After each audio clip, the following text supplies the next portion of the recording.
Brilliant to be here as one of the incumbents. So my talk is about where do we want to go. And I mean this as across the kind of whole industry. And just by way of background, as David said, I'm a design director in the Barclays design office. It's a group function. It's headed up by a guy called Derek White, who is a chief design officer. So Barclays has a chief design officer and board representation of design. And why is Barclays getting into design? It's really what design gives you, which is innovation and customer experience, and is helping Barclays trying to transform itself and deal with the challenges that we've been hearing about today.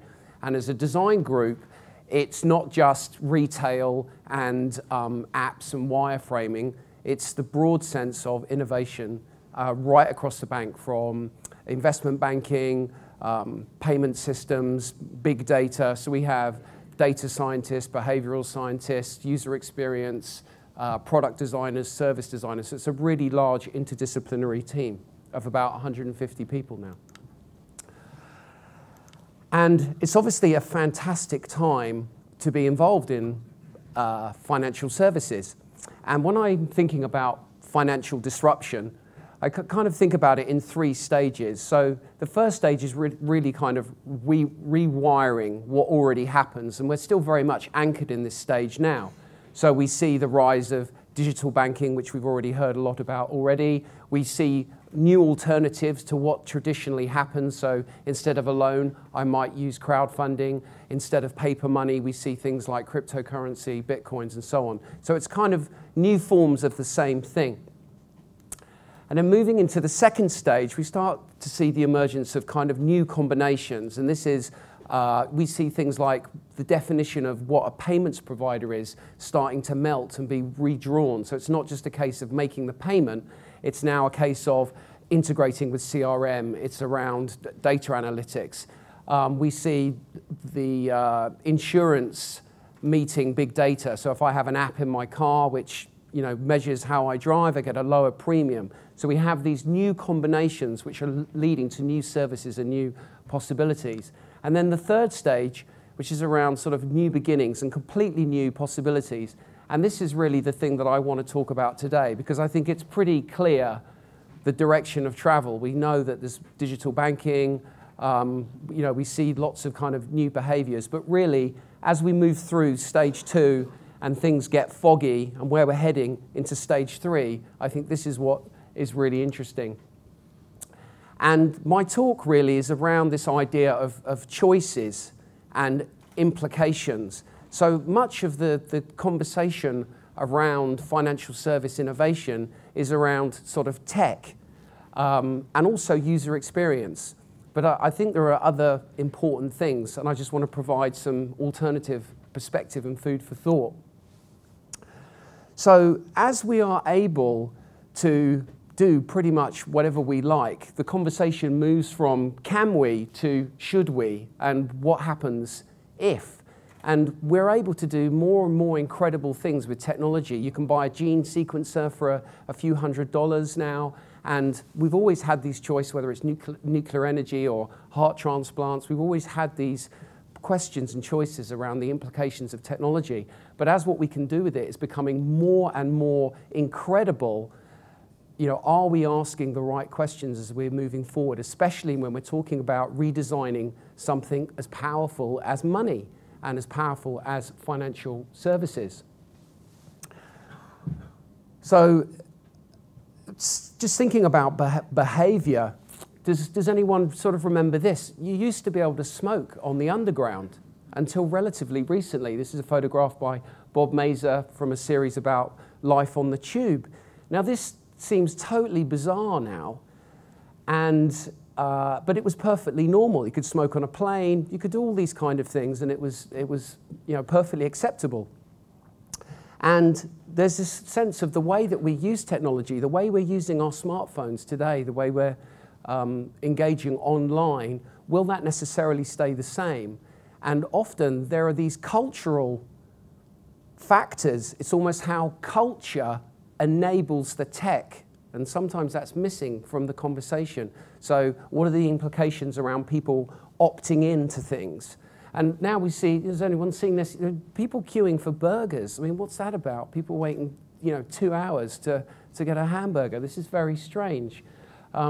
So often we miss the cultural aspects around behavior. This is a quote from Malcolm Gladwell.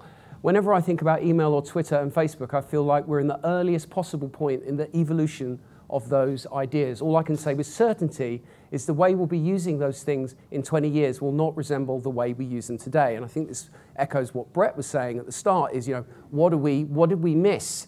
And a lot of it is around those culture and behavioral impacts over and above the tech.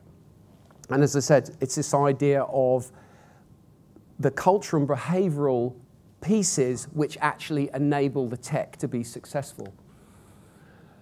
There's also a tendency when we're sort of designing and framing things to kind of cloak the reality of what we're doing. So we talk about the cloud, but the cloud is a server farm with lots of physical stuff consuming lots of energy. We talk about zero emissions vehicles, but the emissions happen somewhere else. So we have this sort of tendency to sort of cloak things. So when we're redesigning money, yes, we can have frictionless payments. I can blink and pay, I can nod and pay, I can do all these things. But is that the right answer? We can have frictionless payments. Dave Birch talks about this idea. There's already no payment experience. So if I use Halo or I use Ocado or any of those kind of things, there is no payment experience. And that's fantastic, but is that always the right answer? And are we asking the right questions? And in a sense, it's like the difference between a tea ceremony and a cup of tea. And so sometimes it's about what you add rather than take away. And it's this idea of, are we decoupling people from the significance and meaning of things? So I would say, user experience is vital, but what user experience gives you is the most important thing around outcomes and meaning and people connecting things to the significance of something. And are we thinking about that? If we look to your right, we have an incredible view outside, and we have a similar view from the design office. And sometimes when I look outside, I think, do we really understand collectively, on aggregate, what we're making and where we're heading? Same digitally. It's like we're making all this stuff, and the rate of change, the pace of change, all this different technology. Have we got any idea where we're actually really heading to, where we're going to? And sometimes it's a case of, we could just pause things for a second, and on aggregate, with all this stuff we're overlaying on the Earth's systems, would we make slightly different choices? I find that sort of quite interesting. Also, this idea that it's an amazing time to be alive, and we have all these kind of new options, and we're healthier, and we're more productive. But does anyone feel like they have more time? People are sort of stressed and so on and so forth. And at the end of the day, what is the point of being healthy, productive, but miserable? And I think the oncoming zeitgeist is around asking questions and people being more thoughtful about what we're doing with all this amazing technology. So you see things like the rise of mindfulness. Everywhere you look, there's so much coverage about well-being and mindfulness and people trying to actually get away from connectivity, this idea of ubiquitous connectivity and always being plugged in.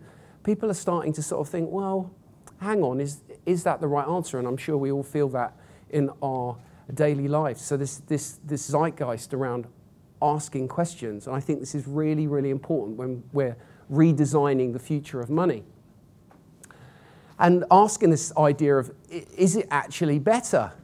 And if we think about what we can do today and where we might be heading, are we really, is it actually better? All of this is coupled with the onset of some really profound global challenges. Climate change, water shortages, aging population, a whole raft of really powerful forces that are going to challenge our traditional view and way of doing things. So what does this all mean when you put these things together? What are the kind of so what's? And again, just coming back to try and frame it in a visual way, I think we're moving towards increasing polarization. So you have your typical model around, people who love tech, who embrace things. You have your kind of middle majority, and you have your skeptics, and you have your kind of late adopters.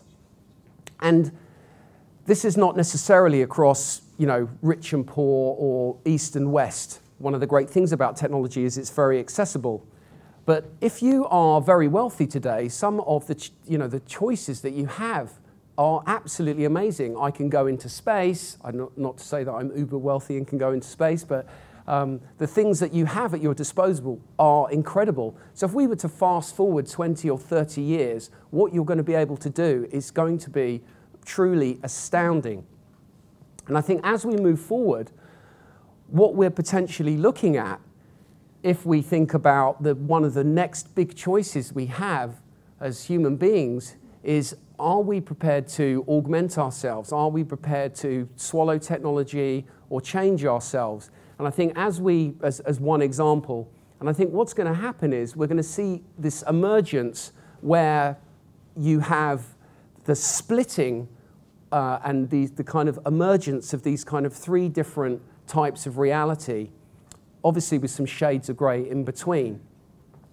So this idea of people who are becoming tech, people who will take whatever is coming out and fully embracing it. Then you've got this idea of back to the village, and this doesn't mean moving away from urban areas, but this is this idea of greater self-sufficiency and people being able to generate their own power and do lots of interesting things, still enabled by technology. And people who are choosing just to get off the bus because of the implications around privacy, monitoring, all these kind of things are become too great. So what does money and financial services mean in here? What does luxury mean in this? Maybe luxury is time and not being connected as opposed to uber connected. What are the new forms of value? What's important? What are the new measures of success in this new system? As we're building all of this stuff, we really need to be thinking about that. Some of it you can't stop. Some of it we're going to be able to shape and influence. So there's a couple of examples. Why aren't gyms connected to the power grid? So if we think about all the amount of energy generated in gyms, what if I was able to get a lower council tax bill or get a better rate from Barclays because I'm helping to generate their energy? How would you mediate those types of transactions? I think we're going to see the emergence of new forms of value exchange and moving, from money to value, and people being able to, through necessity in some circumstances, do different things. And we already see the emergence of this with, the circular economy, crowdfunding, accesses to the new ownership, all these kind of things, car sharing, Lyft, all these kind of stuff. And we think there is a really important role for banks in society as we see these changes taking place. And it's about a lot more than money and moving money around.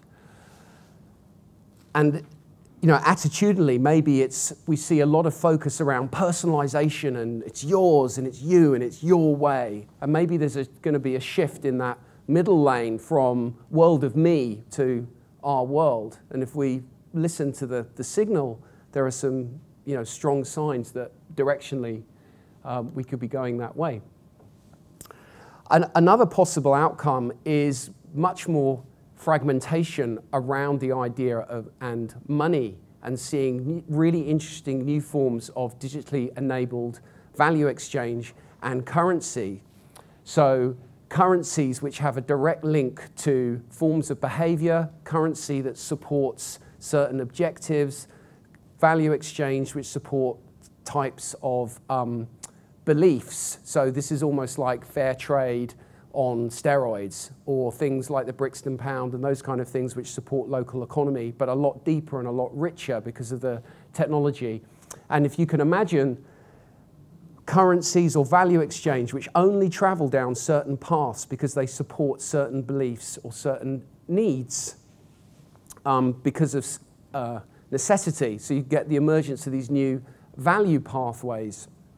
And it could be a really, really interesting space.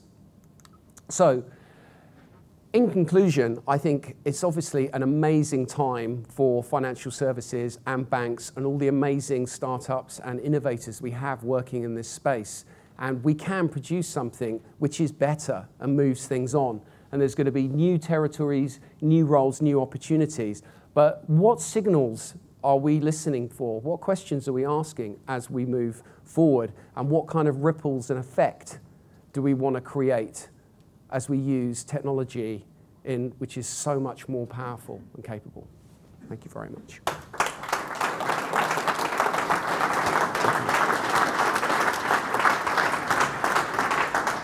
You may not have raised $8 million, Lee, but I think the "why aren't gyms connected to the power grid" may be the most tweeted phrase so far.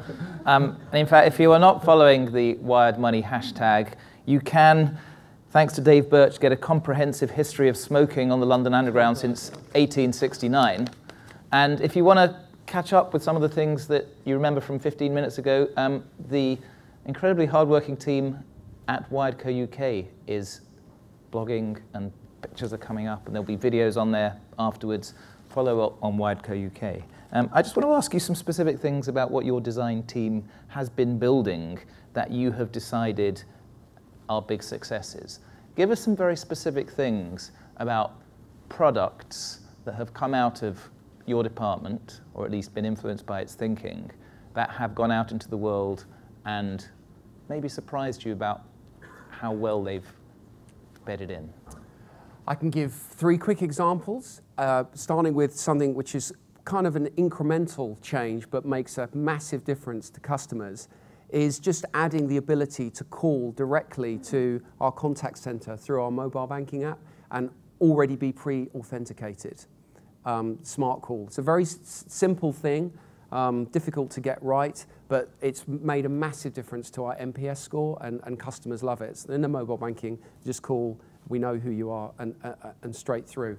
Ping It is another example. So you can pay and move money around just using a mobile phone number. It's won lots of awards. We did that in partnership with a great digital agency called Us2, who we work with a lot. And then most recently, we've launched our own accelerator in the East End. It's a 20,000 square foot building. It has Microsoft Ventures on one side, and it has a Barclays accelerator on the others. And I think it's this idea of moving from sort of showing and telling to being and doing, and it's actually being in the ecosystem. And rather than saying, right, shall we spend lots of money talking about how we can help entrepreneurs, why don't we just help them?